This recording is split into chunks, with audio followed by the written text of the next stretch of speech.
15 तारीख सोमवार का अवसर, और वृषभ राशि वालों को समझ लेना चाहिए कि ये एकादशी जो है इस दिन सफला एकादशी आपके लिए सफलता का सूचना भी देती दिखाई दे रही है। इस दिन सूर्य भी परिवर्तन की तरफ जा रहे हैं। सूर्य का परिवर्तन सुबह अगले दिन 4 बजे के करीब 20 मिनट के आसपास होगा, यानी अगले दिन सुबह उसका पुण्य अगले दिन ही रहेगा। सबसे बड़ा परिवर्तन ग्रहों का योग जो चल रहा है इस वक्त आपकी राशि के दृष्टिकोण से देखा जाए तो ग्रहों का धन योग बना हुआ है। इस वक्त आपके योग ऐसे बन रहे हैं कि शत्रु भी आपको लाभ देने की स्थिति बना सकते हैं। तो आपकी जो सोच है वो विशेष तौर पर आपको ध्यान रखना पड़ेगा कि आपके सामने वाले आपके अगेंस्ट क्या सोच रहे हैं। यदि आपने सोच वहीं रखी तो देखिएगा इस वक्त ग्रह योग की स्थिति ऐसी है कि जो नुकसान की बजाय फायदा भी देने के योग बना सकते हैं। सेहत का ध्यान रखने की ज़रूरत है। इन दिनों सेहत का ध्यान रखें। सूर्य अभी बदलने की तरफ जा रहे हैं, ट्रांजिट पॉइंट है, एकदम हीट ऑफ मोमेंट में कोई भी डिसीजन लेने की ज़रूरत नहीं है, इस बात का भी ध्यान रखने की ज़रूरत है।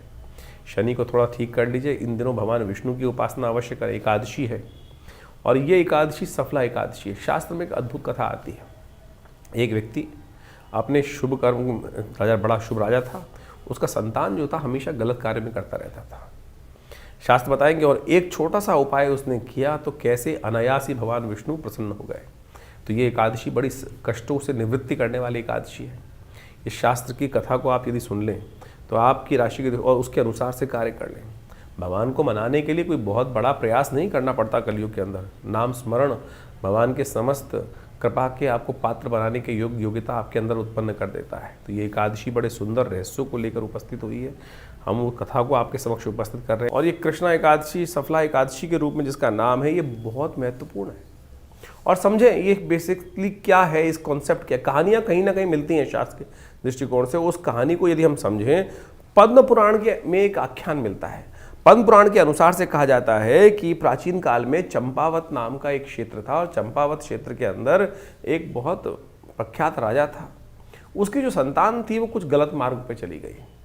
गलत मार्ग पे चली गई तो गलत मार्ग पे जाने के गलत नतीजे होते हैं।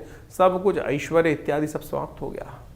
लेकिन देव योग से कहीं ना कहीं कुछ अच्छा कार्य किया होगा कभी ना कभी, क्योंकि उसी के कारण से उस परिवार में उस व्यक्ति को जन्म लेने का अवसर मिला।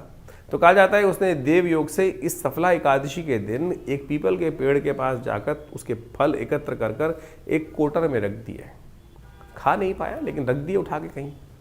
और इसी से भगवान विष्णु की प्रसन्नता प्राप्त हुई और भगवान विष्णु की कृपा से उसके समस्त कष्ट दूर होने के योग बने। पीपल में साक्षात भगवान विष्णु का वास होता है। और कहा जाता है कि पीपल के पूजन करने से भगवान विष्णु की कृपा से जो क्या होता है कि आपके बहुत सारे कष्ट, शनि इत्यादि के बहुत सारे कष्ट दूर हो जाते हैं।